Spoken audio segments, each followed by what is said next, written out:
Bismillahirrahmanirrahim. Assalamualaikum warahmatullahi wabarakatuh. Halo teman-teman, perkenalkan nama saya Nadia Ulfa dengan NIM 2301128.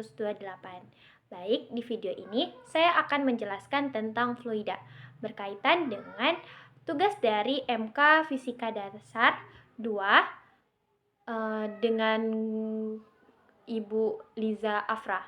Baik, langsung saja kita simak. Oke, kita akan lanjut ke fluida. Apa sih itu fluida?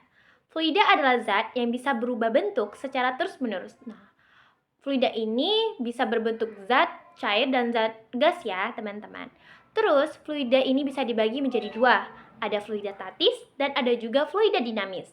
Nah, fluida statis sendiri adalah fluida yang berada dalam keadaan diam atau tidak bergerak dia nih. Contohnya misalnya air dalam gelas atau pada ember yang diam, begitu.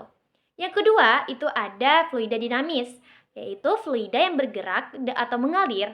Contohnya nih, misalnya air di sungai atau udara yang bergerak.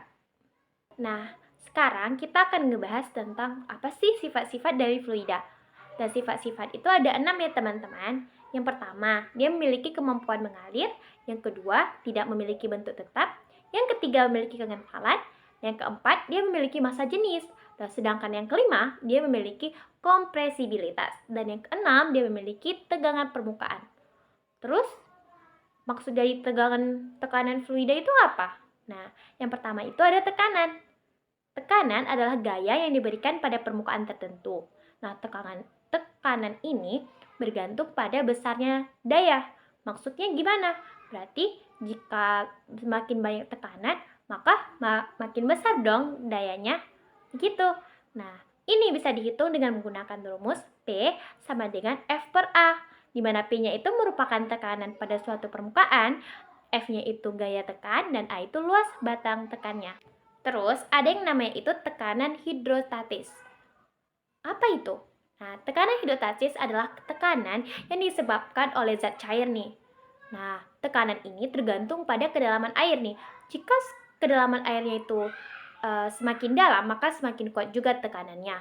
Nah, ini bisa dihitung dengan menggunakan rumus pH sama dengan Rho dikali G dikali H, di mana pH itu merupakan tekanan hidrostatis, Rho-nya ini merupakan massa jenis zat cair, G-nya gravitasi, dan H adalah kedalaman zat cair. Emang penerapannya di mana? Nah, penerapannya itu, misalnya nih kita menyelam pada air yang dangkal dan juga pada air yang dalam. Terus pada pemasangan botol impus. Baik, sekarang kita akan ngebahas tentang apa sih itu hukum Pascal.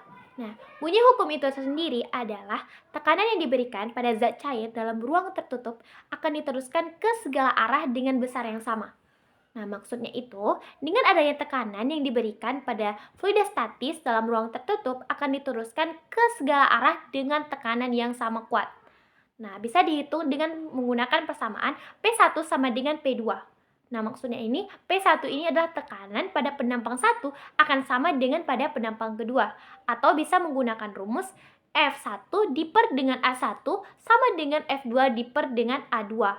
Nah, di mana F ini merupakan gaya pada penampang, sedangkan A ini merupakan luas permukaan.